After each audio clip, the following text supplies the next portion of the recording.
The summer is here. That means outdoor festivals, Comic-Cons, and the perfect weather for toy hunts. As the weather heats up and you're out there enjoying yourself, stay hydrated with our show's sponsor, Liquid IV. Liquid IV hydrates 2 times faster than water alone and 3 times the electrolytes of traditional sports drinks. And it's easy to use. Just rip open a pouch, pour one of their delicious flavors into a water bottle, and shake it up. With sea berry, strawberry lemonade, Concord grape, lemon lime, pina colada, tropical punch, watermelon, guava, and more to choose from, there is a flavor for everyone. So whether you're on that long toy hunt, spending 10 hours on your feet walking your favorite Comic-Con, or getting your sweat on, stay hydrated and healthy with Liquid IV. Get 20% off when you go to liquidiv.com and use code AICPOD at checkout. That's 20% off anything you order when you shop Better Hydration today using promo code AICPOD at liquidiv.com.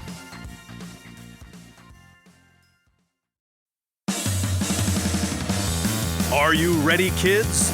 Get your parents' permission, check your mailbox, and grab your shopping cart. It's time for the Adventures in Collecting podcast. I'm Eric. And I'm Dave. Welcome to Adventures in Collecting, where we talk toy news, culture, and hauls, along with our journeys as collectors. Hello, everybody, and welcome back to Adventures in Collecting. Hi. Dave, are you having a marvelous evening by any chance? I would say it's somewhat legendary. Is it now? I think I know why. I think I know why. Eric, do me a favor. Please don't bury the lead. Not gonna do it. Not gonna do it. This is, Dave, this is going to be legendary. For decades, this week's guest has been designing figures for the Marvel Legends line at Hasbro, hot on the heels of their announcement of the latest HasLab and largest Marvel Legends hero to date, Giant Man. We are thrilled to welcome Hasbro's real-life Marvel legend, Dwight Stahl, to the podcast. Dwight, welcome to Adventures in Collecting. Thanks, Eric. Thanks, Dave. Appreciate you guys having me out. It's been a while since you've been on, and this is the first time you've been on solo. You've been on in one of those rapid fire roundtable fan stream follow up things. But this is the first time we've got you. So we've completed the set now.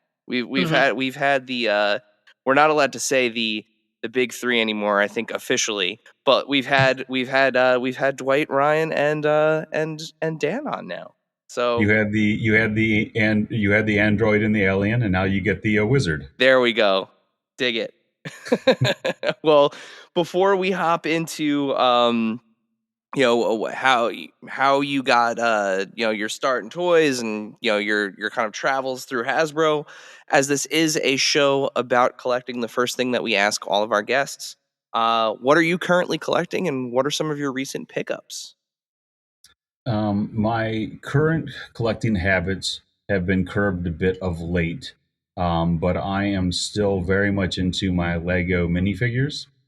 I have a pretty massive figure collection in my basement, probably well over 1,000 of them. Wow. And they're just like my favorite little thing. They're just the look of that. To have something that has had such a maintained look over the years, while they've added embellishments and things to it, but when the primary DNA has been the same for so long, it's so fun to have something that I might have had as a kid, and to be able to buy things today that still look perfectly in scale, and it just builds that same collective kind of thing. And while I obviously didn't collect them as a child, I had a handful, and it's been a fun hobby. So just this past week, my daughters were kind enough to pick up 3 or 4 blind bags of the Marvel minis, and I was able to secure Agatha and Storm from their new series. So that's my most recent toy purchases. Very cool. Yeah, there's something about seeing them all. I'm trying to remember Samuel Hatmaker. So Samuel Hatmaker, he was one of the contestants on, I think it was the first season of of Lego Master. We follow him on Instagram.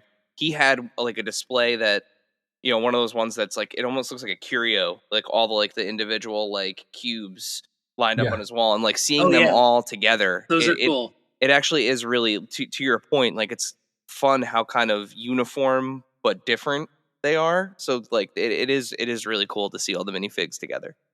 Yeah, I've built a bunch of bleachers for all of mine, because the problem with a figure that's so small, it's like, how do you display them and get credit for all of them? And for a long time, I just had them on plates, but the ones in the back got lost. So after many years of just kind of looking at the problem, I decided to buy buckets of bricks, and I built a bleacher system. So they're all on elevated tiers. So everybody in the back still gets just as much screen time as the front rows, which is, big waste of time, but it was a fun project to undertake. Stadium seating for your minifig. Yeah, it's perfect. Yeah. Perfect. Now, do you also do like the big like sets and projects, or is it just the minifigs? I used to. If something catches my eye, I'll go out and grab it. I've been eyeballing the RMS Titanic for the last year and a half, but I'm also trying not to actively work on a divorce. So I'm weighing the purchase of said ship versus the happiness of said wife. And the wife is definitely winning out on that one. Yeah, I feel you on that front. I feel you. See, I have the significant other where we enable each other. So like, all right, I got you the Ghostbusters Firehouse. She wound up getting me like Old Trafford. So like, there you go. Or the 89 Batmobile. Like and I know she wants the Batman Returns one, and we get each other the minifigures and try to collect them all together. So she's like, just like, okay, whatever you want to get. Yeah, it's funny because I don't care about cars really at all. Yet the last two large Lego set purchases that I bought were Ecto 1 and the 89 Batmobile. So those two I have in the basement, and I love them. The problem for me is outside of I think the reason why I'm still sticking with my Lego minifigures is, hey guys, even I don't like the prices of things. While I don't like that they've crept up to $5 a piece, it's still a manageable thing that I can, grin and bear the purchase of. But outside of those, my passions are so expensive. I have to be very, very select. Like I said, I'm talking about like almost a $700 the Titanic. I love myself those Polystone Sideshow statues. I've got a collection of WWE belts, and I've been eyeballing the AEW championship to add to that. So when the things that I like go from $5 minifigures to multiple $100 things, I have to be very cautious and selective as to what I want to waste my money on, because I have a child in college and another one on the way, and life. Yep. Kids, man. Kids. Yeah. Glad to hear that there's a fellow Lego fanatic among us. Another one to commiserate with over space and display space. But Absolutely. Yeah. So pivoting into kind of your story here, Dwight, how did you get into toy design, and what led you to your career with Hasbro? Okay. I always loved action figures when I was a kid. I played with action figures probably longer than most of my friends did. They were jumping off into sports and RC type cars and stuff, but I still just love playing with my G.I. Joe figures and things like that. I remember the last two I bought were the Crimson Guard and Snow Serpent from the G.I. Joe line. And I had pretty much outgrown playing with toys. I think that was 87. I had pretty much outgrown playing with them at that time, but they were so cool I had to have them, so I bought them anyways. Then when, you eventually put your toys away, I hadn't thought about them forever.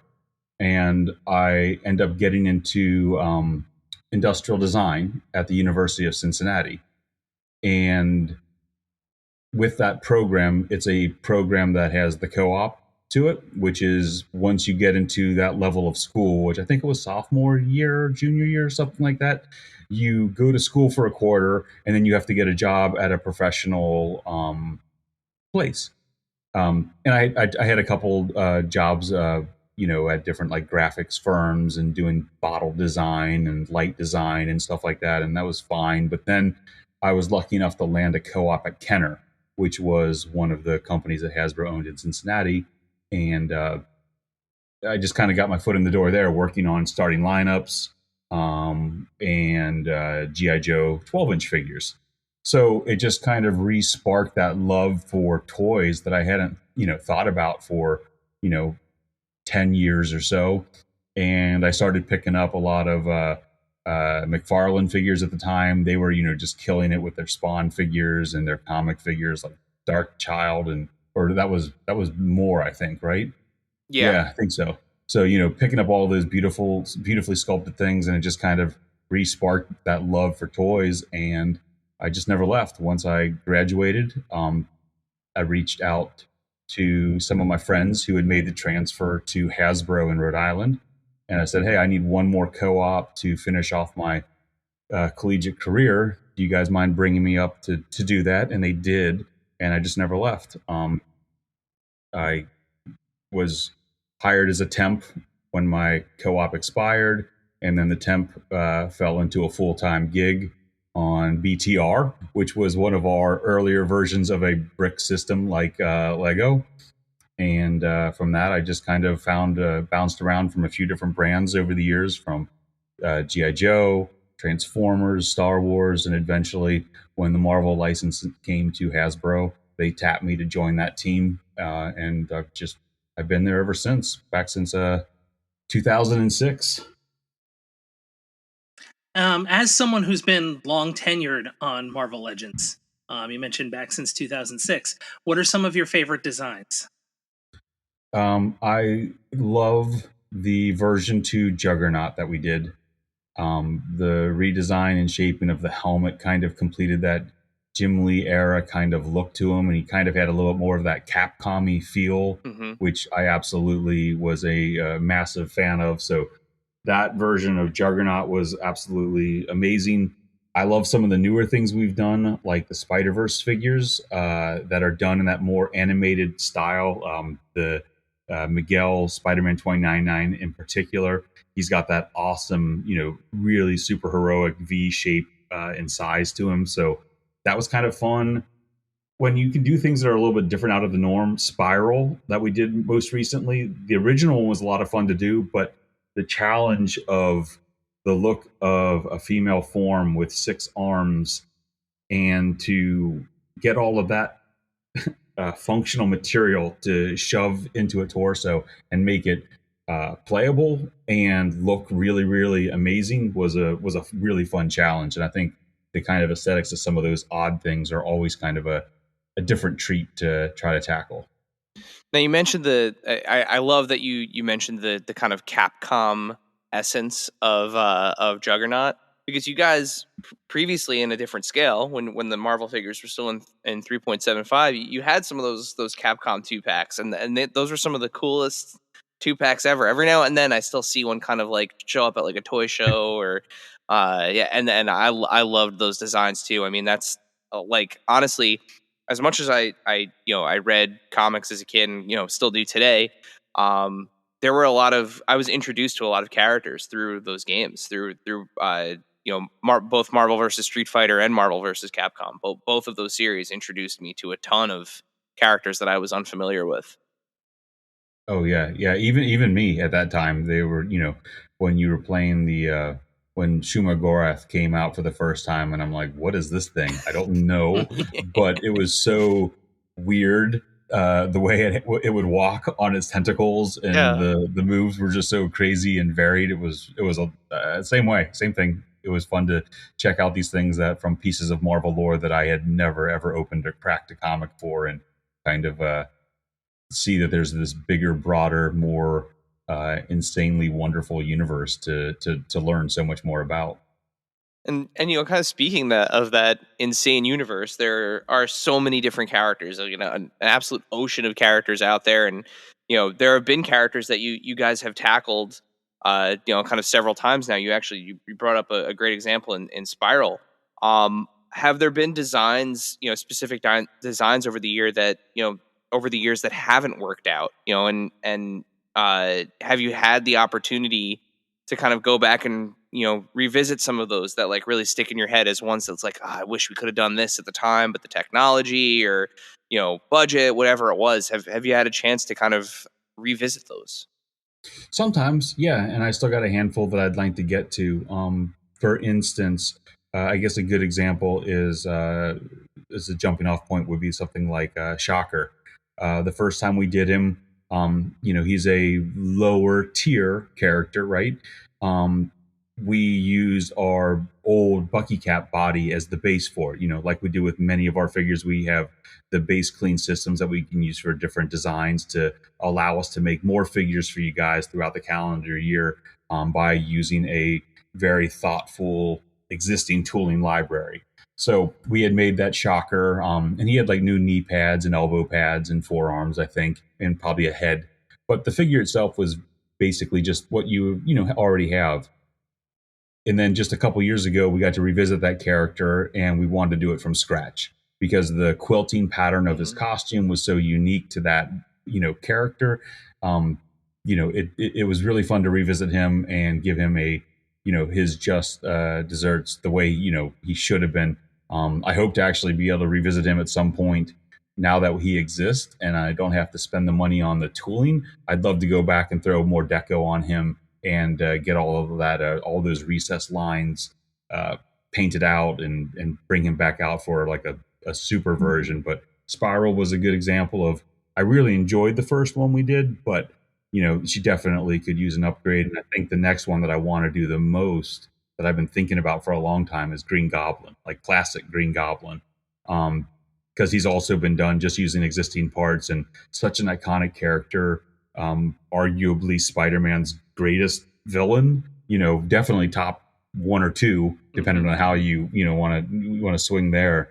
Definitely deserves a all unique new body sculpt and maybe something more premium with the glider itself to have some thrusters or whatnot to it. So that's definitely one that's on my short list of characters that when the opportunity arrives, I want to revisit and give you guys a all new, hopefully totally badass Green Goblin.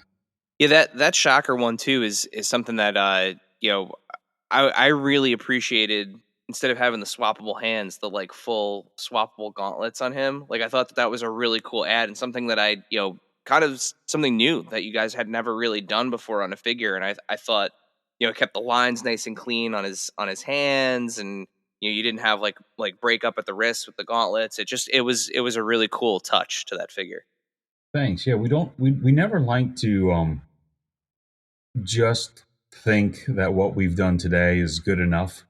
I think that's one of the hallmarks of the Legends team, and the challenge is you don't always have figures that are 100% like what you had in the past. So if there's something that you love from the past, that's wonderful. But we're always looking to what's that next thing that we can incorporate into our figures to improve them. The photo reel that we've been doing on the faces that we now moved over onto the classic figures, has really brought those heads to life in a new way that for a while we were like, I don't know if I want to do this technology there because it's going to make them look so different than what you already have in your collection. But the more we thought about it, we're like, well, let's test it and see what it even looks like. Because we knew what it would look like when you're trying to do someone from the MCU. But, we didn't know how it would look to translate classics. And, you guys can have a counter opinion if you so choose. And that's 100% fine. But we thought that it looked so good that we were so happy we made the jump. Same thing with like the pinless technology on the arms and legs where we can, to do those types of updates. And we got a few more of them in the works for things that you guys haven't seen yet that hopefully when we get to announce them, you guys will appreciate those kind of improvements as well.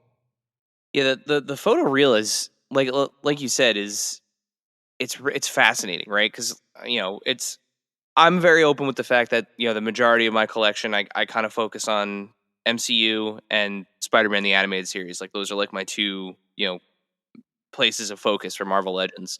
So obviously, I was seeing the benefit of that face printing like from Jump Street. As soon as you guys started using it, it's like, wow, like this is and it just keeps getting better and better and better and better. Mm-hmm. Like I'm looking at my little villain shelf right now, and like I have like a little mini Jeff Goldblum and a little mini J.K. Simmons, and it's just so on and so forth. Like each figure, they just Benicio del Toro, like they look exactly like little versions of their their real life flesh and blood characters. So when you guys started saying on the live streams that you were going to be using it for the photoreal tech for comics, I was like, how does that work? Like, because you don't get a 3D scan of a 2D panel, Right.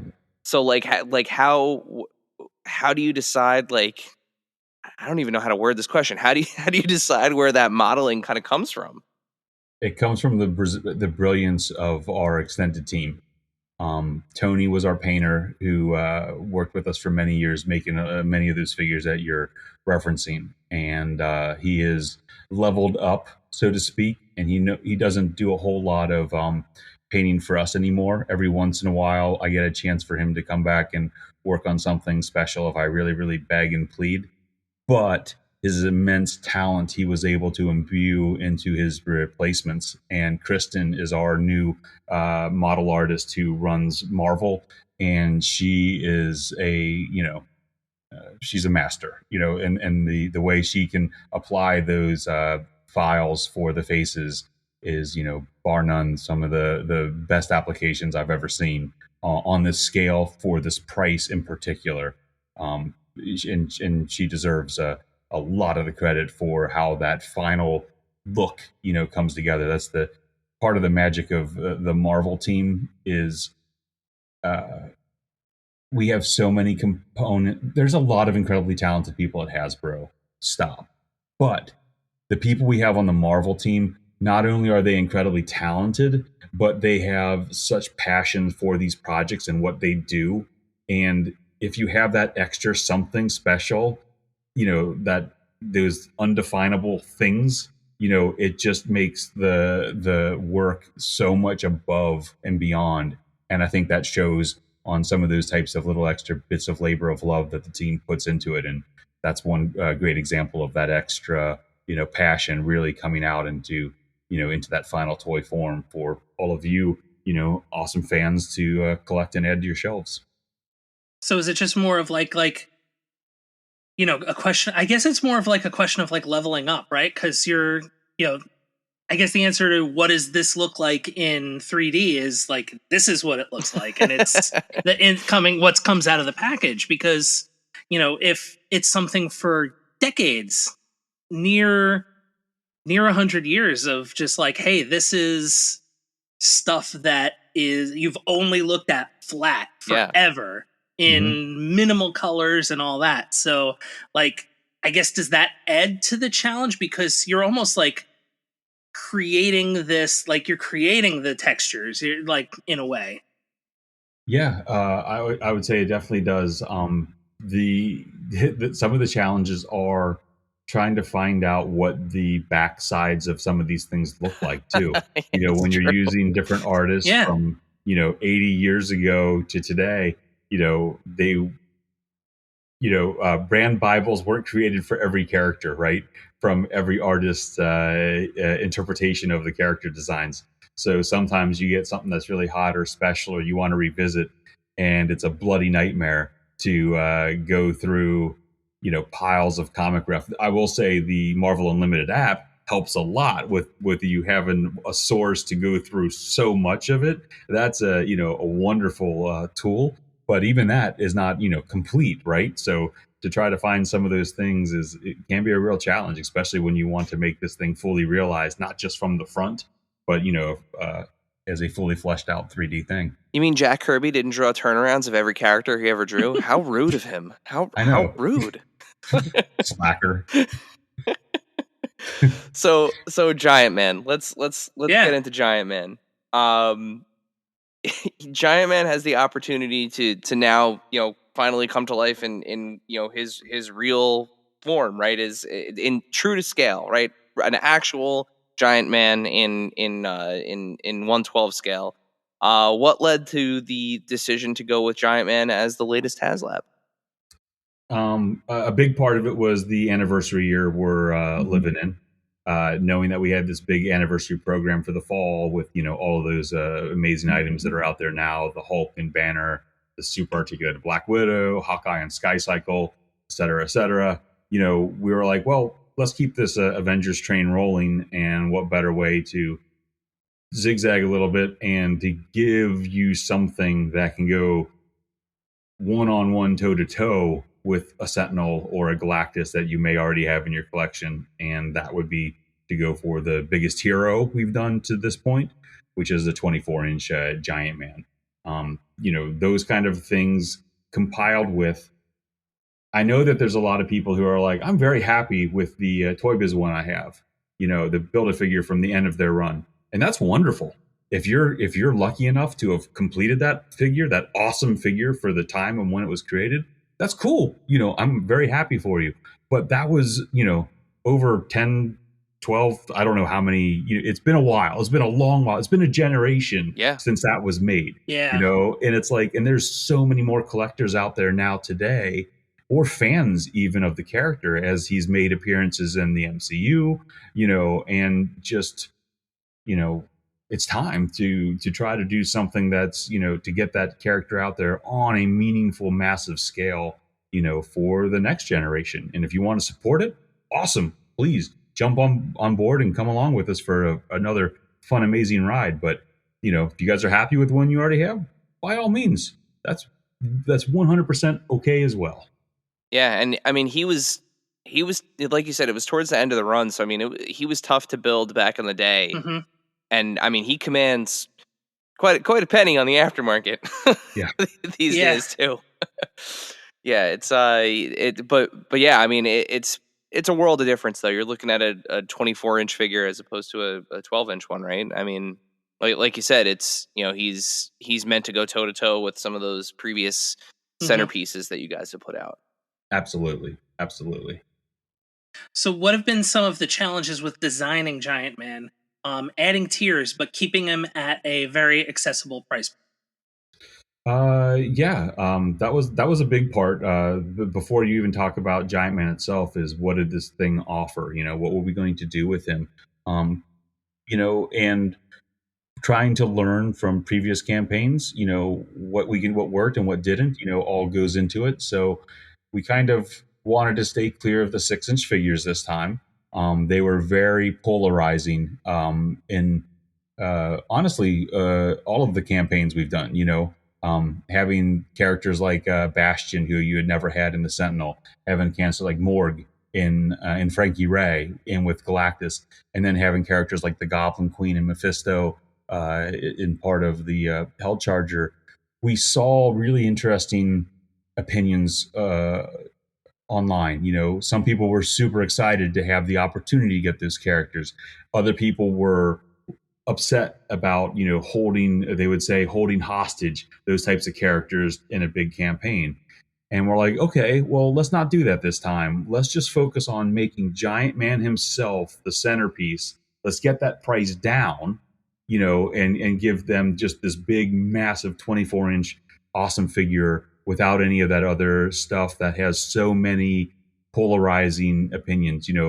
I know, we've been reading all the boards. People are like, oh, Wasp and Hank should have been included in here. And you're like, okay, cool. We could have done that, but that would have made the campaign $250, and for some people that's perfectly fine. Right. But we wanted to, once again, money's tight now, it's not this, the economy's doing, but it's not, we're not all like laughing and rolling in Scrooge McDuck money.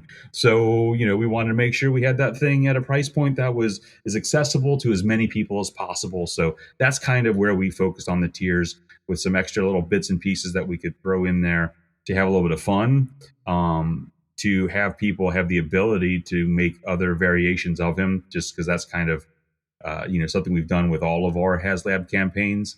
And it's, for people who are the ridiculous, awesome super fans who are going to buy more of these things. Now you can have a good versus evil out of the box with, you know, the zombie tier and the scroll tier. Beyond that, you know, challenges for the actual item itself was the V harness, was getting that designed so it worked, functioned properly. Typically, it would have been attached to the belt, but because of the size of this figure, that wouldn't have looked good, and the belt would have ridden up when you're trying to articulate this thing, because the articulation on him is really it's super articulated level articulation on a 24-inch figure. The only pieces that aren't there are the forearm and calf breaks because of the design of the scalloped boots and gloves. But, you know, it has everything else, including toes and butterflies for the first time, as well as, you know, ridiculously articulated fingers, and a gorgeous, you know, when we talked earlier, we're always trying to make those new things. What else can we do that we've never done before? The new eyes on this figure are spectacular. They're clear, and they're painted from the backside. So the best example that I can call out is like doll eyes that you might have seen, you know, on your sisters or your dolls you had when you were a young boy or girl. And that kind of level of realism on this eye is really going to take a figure of, you know, of that size to the next level, so that when you look at him, it doesn't look like it's a, you know, painted piece of plastic. You know, I look at Fin Fang Foom on my shelf and I'm like, I hope that I get to do something like that with him, you know, at some point in the future, because these new little evolutionary steps in the, you know, in toy making allow us to do new great things every time. And those were some of the challenges, as well as, I guess, the last one probably would have been just modernizing a classic design. You know, how do you take a design, maintain what it was in the comics all those years ago, but make it look like it's believable that it would exist in your Legends collection of today? And that's applying all the textures and the detailing and the logos and the zippers and all of those extra little things that, you know, you don't necessarily think about. But, you know, if a figure is going to be 2 feet tall, you're going to be looking at this thing in a way different than you would a 6-inch action figure. So, you know, let's make sure that everything is thought about and really put in there, so that the, you know, all the attention to detail and love that, you know, we all have for the figure really comes out at the end. Yeah, I mean, it's cool to see, like, you know, now having seen a Sentinel in person, having seen Galactus in person, like looking at, you know, the model, both the, you know, on your live stream and you know, and Ryan had it at D23, and the pictures that were coming in from there, it almost looks like a giant Vulcan body. Like, it has like all of those same, like, you know, articulation points and cuts and everything, and it's just like, it looks like this thing's, I can't wait until, you know, we see, you know, further along and start to see this thing really start to move, and you know, it's very impressive. It's very, very impressive. Thanks. Yeah, we got a gray model in just this past week. So when I have a moment to breathe, I plan to take a lot of pictures of that thing, doing all that type of stuff, posing it out. Really awesome to get the pulse to post, or, you know, or throw up on an Instagram for you guys to check out, because, you know, that's, you know, part of the fun for me, is just being able to take a moment to geek out and try to just enjoy the, you know, the process in the middle of it, instead of waiting for it to be over and just running on to the next project.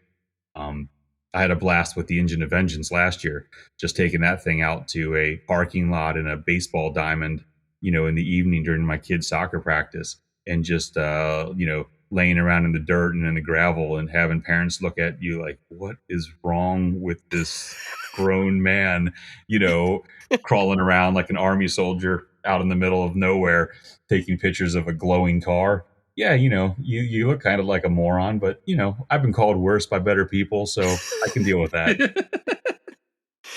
Hey, but you know what? You know, at the end of the day, you were the only person that got to, you know, that got to lay on your belly in the middle of a field and play guys with the Engine of Vengeance. So, you know, that's a sad fact there, Eric. That's a sad fact. It's a sad fact, but it's something that you get to keep forever, because you got to do that. You got to do that. And now, a word from our sponsors.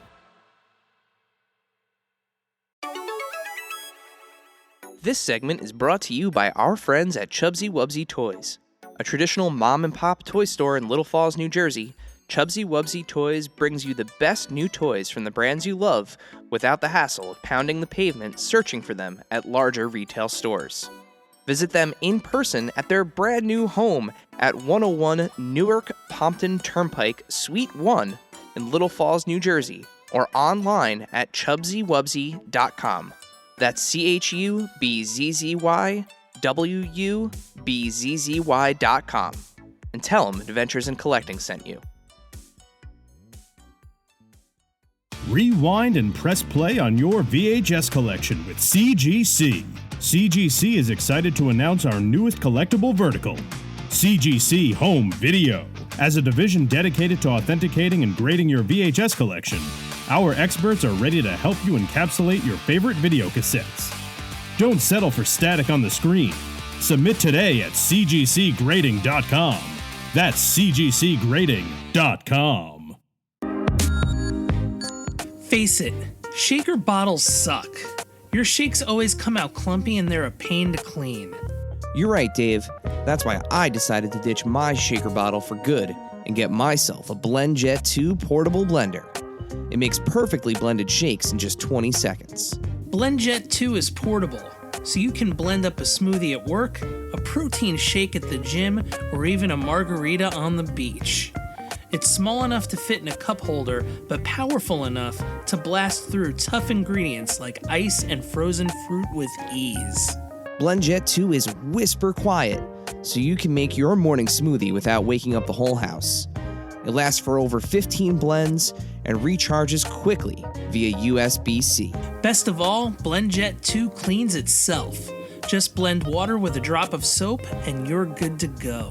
With an array of colors, patterns, or even Disney-inspired designs to choose from, show off your personality while you're blending up something delicious on the go. What are you waiting for? Go to blendjet.com and grab yours today. And be sure to use the promo code AICPOD12 to get 12% off your order and free 2-day shipping. No other portable blender on the market comes close to the quality, power, and innovation of the BlendJet 2. They guarantee you'll love it or your money back. Blend anytime, anywhere with the BlendJet 2 portable blender. Go to blendjet.com and use the code AICPOD12 to get 12% off your order and free 2-day shipping. Shop today to get the best deal ever. And now, back to the show. So you kind of alluded to the fact that from a campaign standpoint, that you learned from previous HasLab campaigns, and that kind of informed some of the decisions you made, in structuring the campaign for Giant Man. Was there anything from an engineering or design standpoint that you took away from the Sentinel and from Galactus that kind of helped or improved design techniques for Giant Man? Absolutely, yeah. We look at all of the previous campaigns that we've done, as well as the partner ones that are our friends and G.I. Joe and Transformers and Ghostbusters, et cetera, have done, because there's such great learnings to be had from every one of these campaigns, because it's still relatively new, and there's still a lot of things we don't know. So, for instance, one thing that we haven't talked about yet, or at least I must not have made perfectly clear, is all of the joints on Giant Man, from the ankles, knees, hips, elbows, shoulders, are all going to be ratcheted similar to the Galactus figure. So they'll be, able to click into position and really hold those positions for a very, very long time without the fear of them getting weak or, not holding whatever pose you want. So learning from that, for the structure was key. The face plates for Galactus were just pop-in mouths, but these are going to feed inside of the mask. So we are working right now to make sure that the skin, which will be a PVC skin, which is the red mask, is rigid enough that, it won't tear or rip in play, but flexible enough that you can pop the head out of it, because what we did for Galactus was the inspiration, but it needs to be tweaked. And some of the early models we got in don't work. So we're like, okay, that's fine. We've got a year. Let's get this thing figured out. So we spent the last few months kind of tweaking things, and every time we get a model in, we keep trying to test. Try to find the failure points so that we can be aware of them and work through them, so that we can make sure that the final experience for all the fans who hopefully back this, and hopefully when it gets funded, won't have any of the growing pains that we've had through the first 6 months of the campaign, which is a chunk that you guys don't even see, because that's all even before the teaser launch dates. Yeah, that's awesome. Yeah, and it's always cool to see. To your point, you mentioned that with these HasLabs, and we've been. We've chatted with other people from the Marvel team, from the Star Wars team, and we know kind of like HasLab exists kind of as its own business unit, with like its own like resources, right, to a certain degree. So it's interesting to see how the G.I. Joe team leverages things, and the Star Wars team leverages things, and now you guys, and like just kind of seeing how everyone does kind of have this collaborative, like, learn from each other spirit. It's a very cool. It's awesome. It's a very cool process. Yeah, I don't know if it's learning so much as getting pissed when they think of something that you didn't think of, and it just grows that little that really hard core in the center of your gut that you're just like, oh, I can't believe they came up with that first. So sure, learning. We'll go with learning. Dwight, I don't know. People can't see on the camera, but it looks like you might have like a chip or something on your shoulder. I'm not sure. That doesn't sound right. But yeah, it is cool to see from the outside, and especially seeing pictures of all you guys from San Diego Comic-Con all getting put in the Cobra clutch, and knowing that there's a lot of like fun crossover.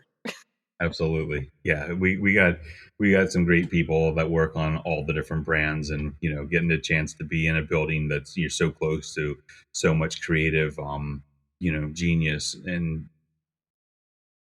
seeing what the young kids, I say young kids, because I'm getting to be the old man, but seeing what the next generation brings is really exciting too, and it's like when they come at you and they're hitting you with different questions on different perspectives that you haven't thought about, or when they're bringing different pieces of Marvel lore that was really important to them that I missed out on because of I was, at a different point in my life and I wasn't paying attention to those things. It's great because you bring all that stuff together, and that's how you get a really successful team, when you got a nice mix of, seasoned vets and passionate young designers and team members. You kind of, if you're not, the key is not being so stupid as to think you have all the answers yourself, and to know that together as a team we're going to succeed way better than any one person's opinion, which is key.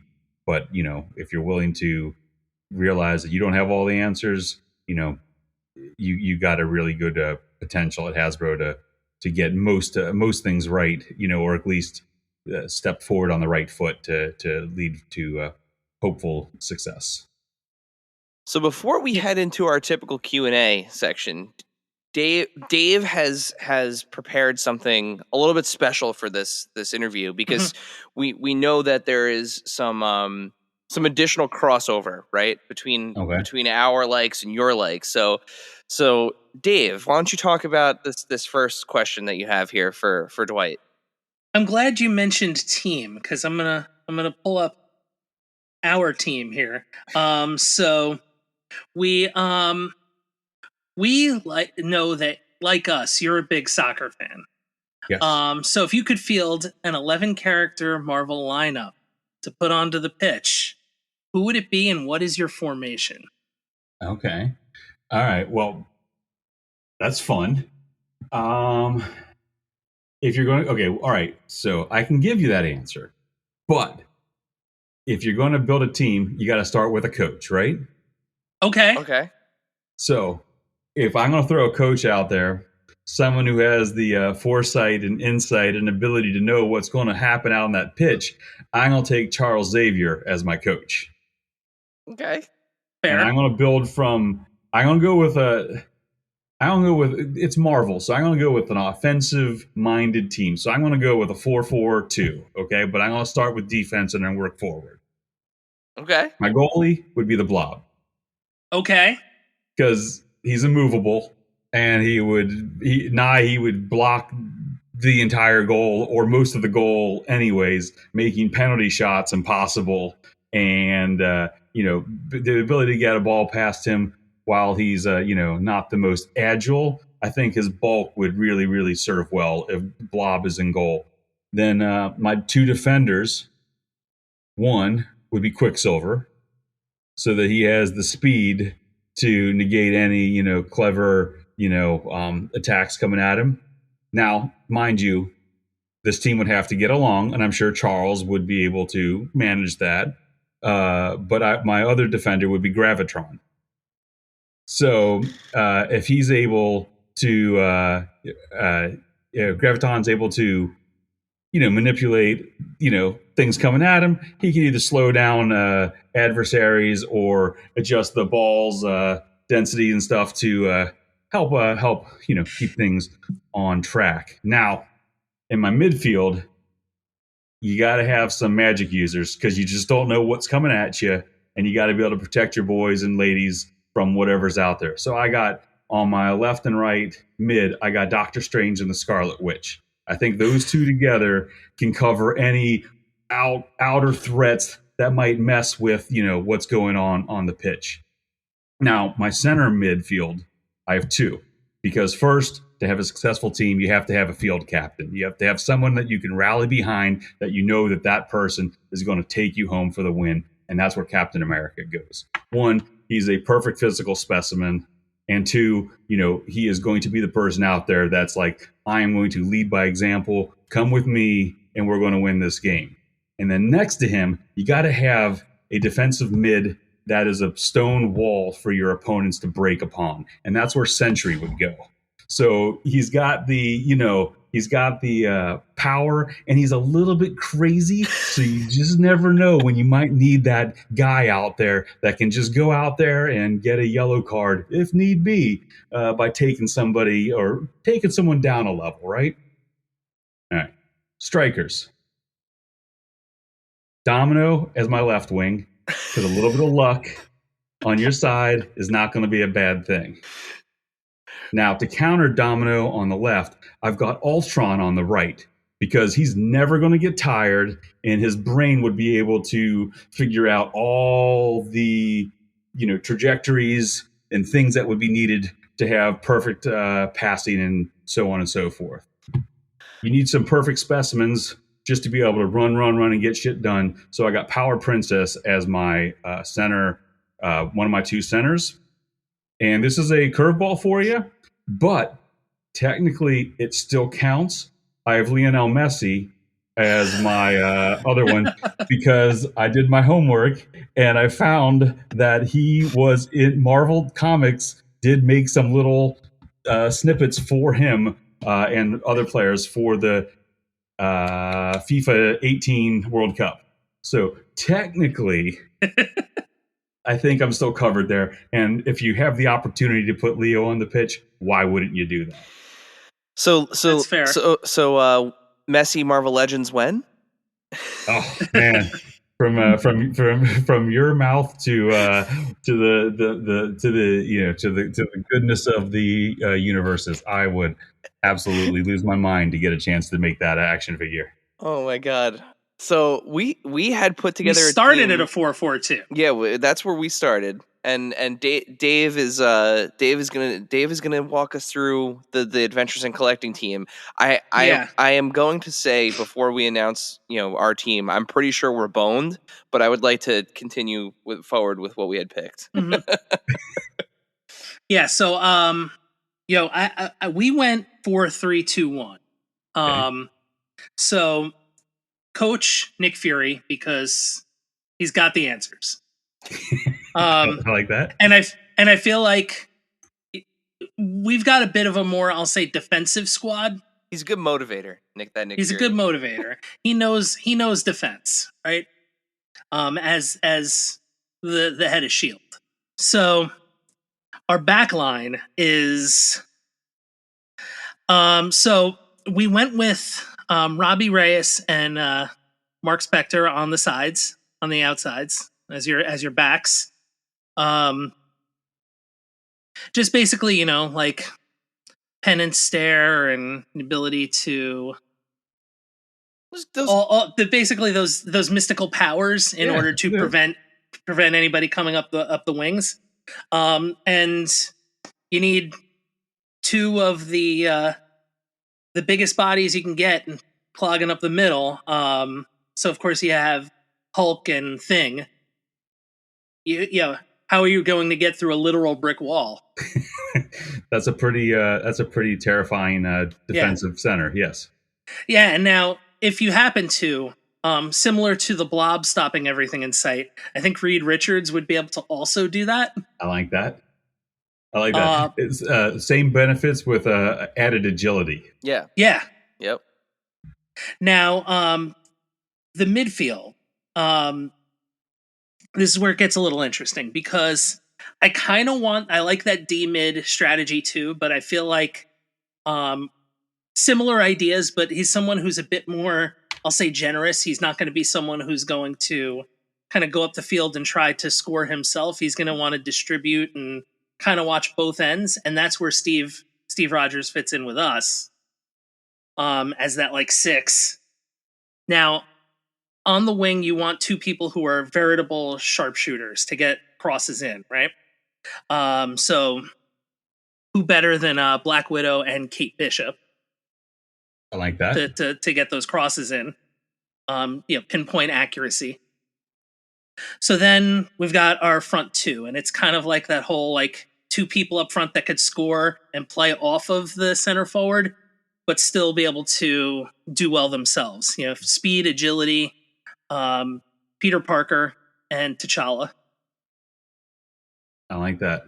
And, you know, it's like you have Messi. We needed that Zlatan. And who is going to be Zlatan?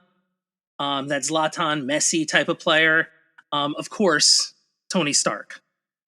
I like that. I think the only heel you have I think the only foil you didn't think about is how clumsy Peter Parker is. That's true. So, well, it depends which version of he could be either there like as you're like he's going to be your saving grace, or what the bleep just happened, Peter? Mm-hmm. Why did you take your eye off the ball? The kid in the audience who was dropping his ice cream cone, he could have bought another one. You didn't need to go over there and save the ice cream cone for that kid. I'm a Red Bulls fan, so this is I'm just used to that. So I needed part of it in the squad.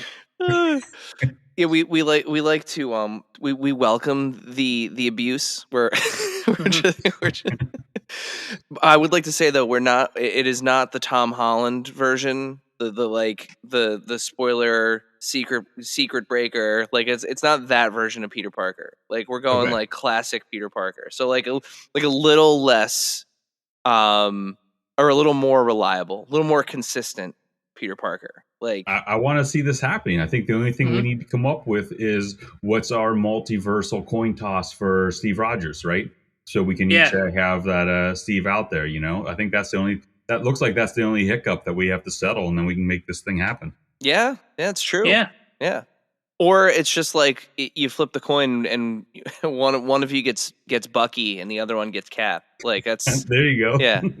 And then either way you get a Cap, but that's awesome. So I would, or Sam, that's right, or Sam. I like True. This. I think we have some win-win scenarios here. Yeah, and I am so happy with how this worked out. By the way, this was good. That was a good question, Dave. Thank you. I like that too. That was a fun one. So. The other part of the crossover, so we also know that you're a big wrestling fan, and Marvel has actually, you know, just recently we got these figures. Actually, last year we had a friend of the pod was in Mexico and happened to find these AAA Marvel Lucha Libre figures. which are now available for pre-order in the U.S. for the first time on Entertainment Earth. So if you did not have a friend in Mexico that was able to find these for you, they're really awesome figures. But Yeah. which characters from the Marvel Universe would you want to see in a squared circle? Okay. So I got something that's not normally what you would want to see, because normally two big men going at it doesn't work normally. But with the Marvel caveat, which brings that extra agility and stuff to those big guys, I would like to see, from my ultimate throwdown, Juggernaut versus Hulk in a squared circle. Just a big old meat match. Just a big old meat match. So Every now and that's again, Goldberg and Brock Lesnar works, and you There don't you know go. why. Yes. Yes. So that would be my beef match. And then my more style, a little bit more flair, a little bit more could play off of each other. I went with a wrestler ish from the Marvel Universe in Champion of the Universe, Okay. and have him go against Spider-Man. So Okay. someone who's, got the strength to hold up against, a giant titan of that size, but all of the agility and amazing, stuff. And Spidey's got a little bit of a, background in wrestling as well. So I think Champion of the Universe versus Spider-Man for the intergalactic championship would be pretty impressive. So I did two matches as well. I did a men's match and a women's match. Nice. So my men's match is Batroc the Leaper versus Spider-Man for I like for that. the very same reason. I want that work rate match. I want, I want these guys, I want to see movement. I want to see, tope suicidas. And that's, you're going to get that out of the two of these guys. Like you're going to get that match. That's, it's going to be wild. And Which was funny with GSP as Batroc in the MCU. It's true. It's true. I didn't even think about that when I was coming up with that answer earlier today. But yeah, that would be fun. And then my women's match would have to be Yelena versus Natasha. You've got it's like the best of the best. No like real superpowers, right? You just have two people that are trained to literally kill people and get away with it, fighting each other in a ring. I just think the two of them, like, I have to imagine that, like, Yelena's probably like a submission specialist, so you're going to have a little bit of a clash of style there, but like, that's going to be my matchup for men's and women's. I think you have to add a stipulation to that. I think that has to be like a 60-minute Iron Woman match. Yep, that would, Yeah. Could be, because I don't think you can. I don't know if there's a better women's match than that. That's up there. Yeah, I mean, it's true. Like you would definitely need a stipulation for it. Falls count anywhere, something, so that way the two of them could really just go like full tilt. Yeah. Dave, what about you? Do you have any matchups in mind? All right, so I'm going to go with one that's like specific to me. Let's get Robbie versus Danny Ketch. Robbie Reyes versus Danny Ketch versus Johnny Blaze. Oh, Let's just make it happen. Triple threat. The promo package is definitely using Highway to Hell, right? Like it's definitely like the lead up. In Hell in a Cell. Mm-hmm. You could do it that way. I mean, yeah. Now, if we were gonna get a women's match in there, I'm between two people. The one that I am for sure on is Scarlet Witch. But do I want Agatha Harkness or do I want Jubilee? I guess we could do another three-way match. Although Jubilee isn't really a magician. No, you can get magic in there though. I can get magic in there, but I feel like it's like different magic at that point. A giant sword that you can conjure versus literally anything that Scarlet Witch wants to do. Then again, I mean, even though Dazzler isn't like it's just fun to have Dazzler in anything. Dazzler versus Jubilee. There's your match. Dazzler versus Jubilee. There we go.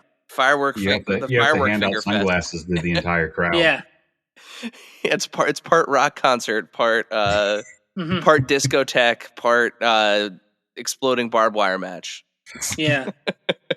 Yeah, 50,000 blue blockers for the entire audience.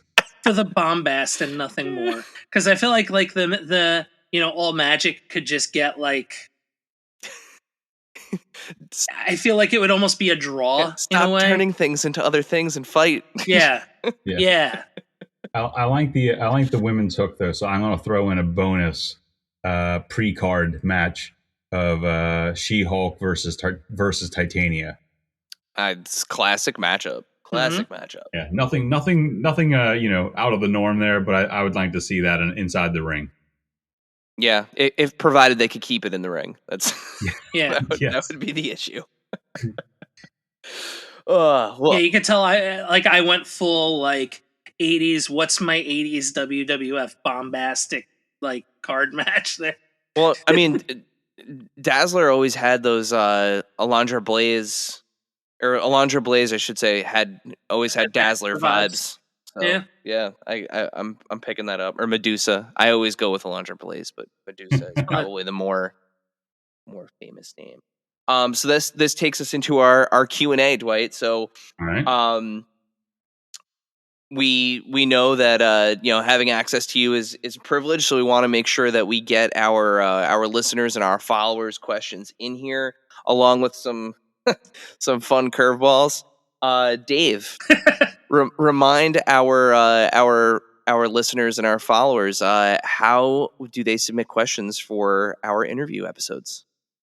So, when you see that we announce a guest on Instagram, first off, make sure to follow us, hit that follow button, and then like the guest, and then add a comment or look at the story. There'll be a little block in there where you can type in a question. I was going to say type in an answer. No, that's for our guest to do. Verbally type in an answer. And then, you'll hear this podcast. You'll hear the result of your question on your favorite podcast source, but also on YouTube, where you could smash that subscribe button and hit the little bell for reminders that there's new content. And I think that's all the internet. You were starting to get angry there at the end. Like, I kind of like the energy of this one. You're really you're ramped up. This is good. I felt like I was like Greg Graffin. I'm like admonishing you from stage. Well, if you could dial back the admonishment and start Dwight off with the first question, that would be great. I would love to. At New Jersey Devs Fan on Instagram asks, did you ever imagine when you went into this career that you would become a public figure in the process? What did it take to get you out in front of the camera? The first part of that is no. I did not expect that this is where I would be all these years later. But I will say that so much has evolved about the profession over the years that if you're willing to pick up the ball and run with it, there's a lot more things for you to do outside of what your typical 9-to-5 would be. In the past we had, you would present on the contours or senior management reviews. And then obviously the pandemic changed everything where, how can we reach and interact with our fans, of the product? And we had to look at things differently. And one of the things that was that popped up and became so popular were the Teams calls and the Zoom calls and being able to talk like we're doing right now and get a chance to have these interactions with people who love the same stuff you do, and I strongly believe in many instances, if you love what you do and if you want it portrayed the way you want it portrayed, then you got to do it yourself. and if that takes you out of your comfort zone, sometimes that's, the only way to do it. I look at, I look at, I haven't gone back and watched, but I lived through them. And some of our early things were kind of painful trying to figure out how you talk. Cause I like this where I'm talking to you two gentlemen, but in some of those early ones when you were talking to nothing and they were like, oh yeah, we're just going to present stuff. And I'm like, what? It's just not, it's just not how, it's not how life happens. And it's not like, you're not trained for that. And it was very awkward to be, hey man, check this out, it's gonna be freaking awesome. And you're like, I sound like a total piece of garbage spewing off catchphrases and lines, and I'm like, this is weird. It's like, because I love when I talk to people and you get to really feel what's going on and you get to feed off of them, the good and the bad, right? I mean, trust me, there's been plenty of bad about this evolution as well, when the nameless masses can say whatever they want and you can't, respond to them. There's been a lot of evolution to these types of things. You definitely develop a thick skin, or you better if you want to survive, because peoples out there can be horrible from time to time. If you've ever noticed that, it's a small little piece of the internet, We leave the comment section off when we watch the live streams. We just turn that off. It's on my TV, so I don't see that. Just turn that off. Yeah. So I mean, it's fun though. I mean, I think like I said, I think it translates to any profession about whatever it is you do. It's you got to be willing to evolve with the times or get left behind, and that's all part of it. You just got to figure out how to roll with it, and you got to figure out who you are, and you got to be honest. The fans know more about this stuff than we do, and I've been doing this for a long time, but there's people out there that know every dark corner of Marvel universe. They know stuff that I, won't know for 20 more years if I study every day. And, you got to be honest. You got to talk from the heart. You got to have passion about it. But if you have those things, and if you can take the heat, because even if you think you're doing the right thing, you're going to get a lot of, slack. So you got to, be like a duck. You got to let that shit just roll off your back. And if you can do that, you'll be fine. But it's definitely been an interesting evolution over the past few years to this new world. The guy who puts Gravitron on his back four in a starting 11 is talking about not knowing deep cuts in Marvel. Jeez. Well, next question comes from mutual friend Emily Bader from Hasbro, and she asks, how do you make sure all of the figures in your office don't fall down and cause a giant avalanche? She's asking for a friend. That's easy. I cheat. Are you kidding me? Cheat to win, baby. All those figures that you guys see in my office, all of them, at least one of their foot is glued to a plexi stand.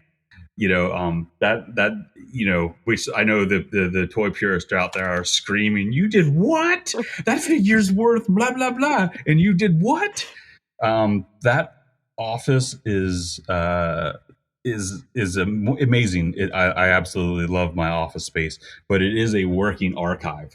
So every figure that's in there, me and my engineer can gather and look at it when we're trying to figure out what's next to do and how to, what we have in our library, what do we need, what can we use, what can we pull. So that's why, we try to keep everything in there to have as an archive. So it is a working tool.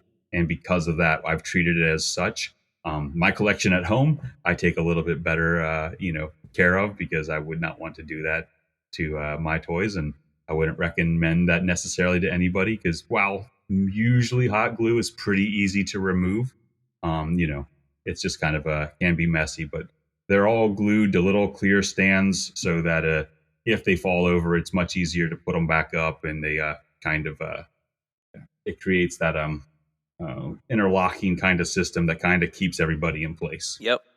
Very familiar with as long as you don't touch anybody, they're all keeping each other up. Yes. Mm-hmm. Friend of the pod at Super Action Stuff asks, how do film date changes affect your release schedule and design planning?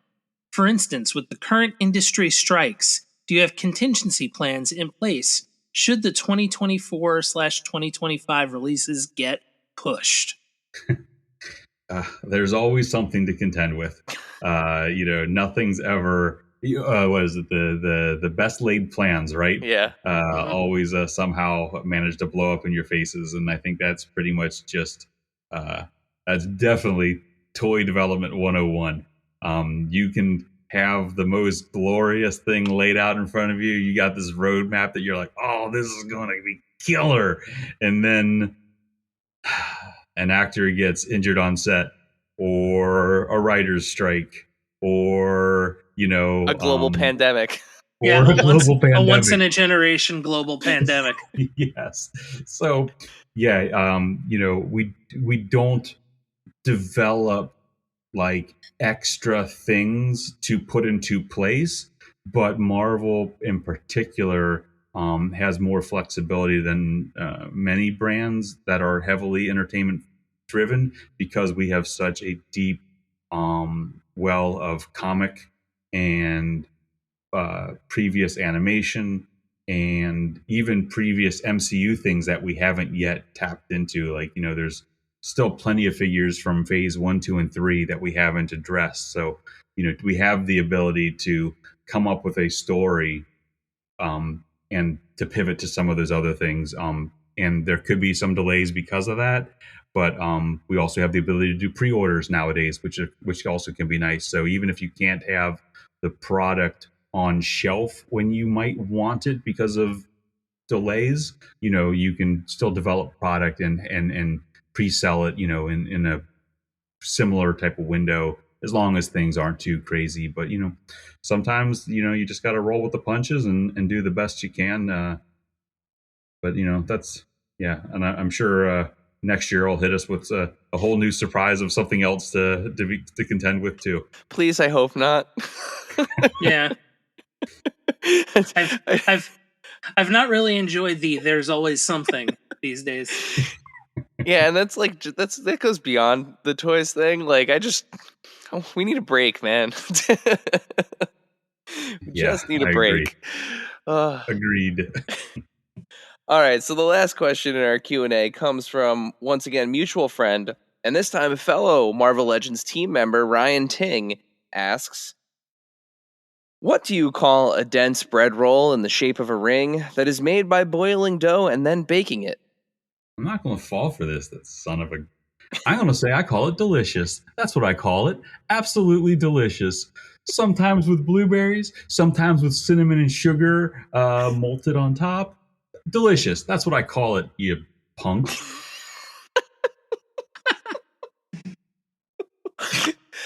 I don't know whether I want to ask you the context of this now or save it for when Ryan is standing next to you at New York Comic Con and you can maybe hurt him a little bit. I don't know. I don't know what the better ask is here. I can't hurt anything anymore. If I want to have a throwdown, I need to convince whoever I'm going against to give me 15 minutes to stretch. That's the only way that I have a chance of a successful, defense of my title. All right. So the real question there, though, is cream cheese or butter? Oh, for me, it's butter. Right. I'm a big fan of doing a little bit of grape jelly on one half and a little bit of butter on the other half, toasting it up, putting it together. Ooh, choice.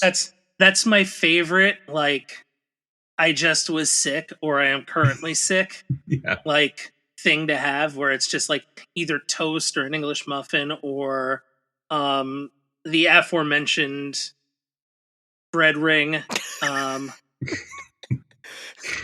You just become a 12-year-old again, right? Yeah, exactly. I just want the Price is Right at noon and my bread roll with butter and jelly.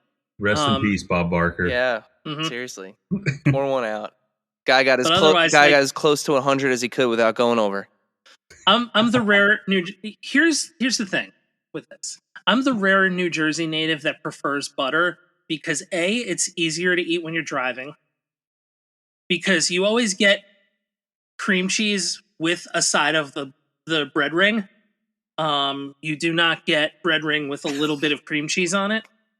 It's always too much, and if they toast it, then it goes everywhere.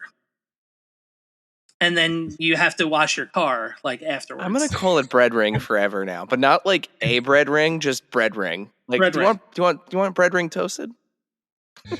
I'd like a Taylor ham, egg, and cheese on bread ring, please. I'm hopping on this wagon because I don't want to make anyone mad. I don't want to upset anybody. Perfect. All right. Well, bread ring. Like, there you go. There you go. Bread ring. That's a t-shirt. Put that on bread ring. Whew, okay. Well, that wraps up our Q&A section and takes us to the last thing that we do with all of our guests before we let them leave, before we free them from our clutches. Dave, would you like to fulfill your role as this podcast's James Lipton and ask Dwight our final question? Why, yes, I would. The final question that we ask all of our guests. What is your favorite and/or strangest piece in your collection? It can be one of each, or it can be both. Okay. If I'm going to go with favorite, it's got to be something that I cherish enough to put around me that I see every day. I have one figure and one statue, if I'm allowed a little bit of a Leland's. So behind me, I have a sideshow statue of the Dark Lord Sauron. It's one of the few things that my lovely wife has allowed me to have on the main floor of the house. So I have that sitting above my television, and I absolutely love having him up here. And then in my mother's china hutch, God rest her soul, I took out all of her plates and I've put my things in there. So I'm sure she's not overly happy with me, but she knows I love her. I have different action figures in my championship belts in there. And in there, I have a Square Enix Judge Master Gabarinth action figure. It's just such a glorious piece of plastic that I had to just always have that to just appreciate and look at, because it's just so damn beautiful. Awesome. Yeah. What's your favorite belt? I currently have 3, and I don't know if I could pick between them. I have the Winged Eagle, I have the Big Gold, and I have Austin Smoking Skull. Okay. So those are the 3 that I have today, and I'm really eyeballing the AEW one just to kind of complete the I say complete the collection. Hopefully, I can stop with just that last one. So that's kind of where I'm at now. Awesome. Yeah, I also, it's funny, I also have that one piece that was allowed to not, like, my collection literally lives in my office. You can see part of it behind me, but most of it's in front of me here. But I have one piece that's allowed in, like, our living room by our TV, and it's one of the Diamond Select premium statues. It's the 1/6 scale Boba Fett from Empire Strikes Back, where he's like walking on the freezing chamber steps. But we're a big Star Wars house as well, so I get a little leeway in that department. But yeah, that's the one piece. Like, it's the only thing in the living room that's it's like that, and then just, the normal, I'm doing heavy air quotes, the normal stuff that you'd find in a living room. The we're not that weird people till you get to the office, or in my case, the basement. Yeah. It's like, we're looking for a house that will fully own our weirdness. And it's a great time right now to be house hunting. I know, it's my favorite thing. Just that adds to it, doesn't it? The market's just talking about just before. perfect. It's just a perfect time to buy a house right now in September of 2023. Great time. Definitely a buyer's market. Well, Dwight, You just made him so depressed. Dave's just like, yeah, this is not how I wanted this podcast to end up. Thanks for giving me that before I go to bed. see, we talk about it all the time, though. That's the thing. It's literally like the butt of every joke. I'm just gonna get this and make me feel better. There you go. Good. Oh, the orange one.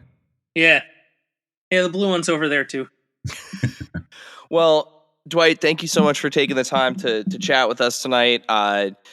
Please tell our listeners where can they find you on social media, where can they find out about the HasLab, and where can they stay up to date with all of the goings on at Hasbro. Awesome. Yeah. You can find me at @StallDwight on Instagram. We have the HasLab campaign currently running over on the Hasbro Pulse. So if you are in the market for a 24-inch Giant Man, please come check that out and join us on this campaign. We're almost 50% there. We will be at New York Comic Con in a few weeks, so you can see it in person. And before that, we have PulseCon coming up this coming Friday. Awesome. Yeah, and we'll be sure to share links to all of those things in the show notes, so you guys can follow Dwight if you're not already following him, and definitely check out the HasLab and the Hasbro Pulse YouTube channel where you can watch. By the time this airs, you can watch the replay of PulseCon. So, Dwight, thank you again so much for joining us. Dave, why don't you send us home? Excelsior. Thank you, dear listener, for hanging out with us today. Subscribe, rate, and review us wherever you listen, and then tell your friends to do it. Thanks also to Joe Azzari, the golden voice behind our intro. Our music is Game Boy Horror by the Zombie Dandies. Find more about them both in our show notes. Follow us on social media at AIC_podcast on Instagram and Twitter. Stop by and say hi, show us your toy hauls, and share your toy stories. Maybe we'll talk about it in a future episode. Don't try this at home. Void where prohibited and some assembly required. Each sold separately, not a flying toy. Consult a physician if your toy run exceeds more than 4 hours. This has been a non-productive media presentation. Executive producer Frank Hablawi. This program and many others like it on the Non-Productive Network is distributed under a Creative Commons Attribution Non-Commercial No Derivatives license. Please share it, but ask before trying to change it or sell it. For more information, visit non-productive.com.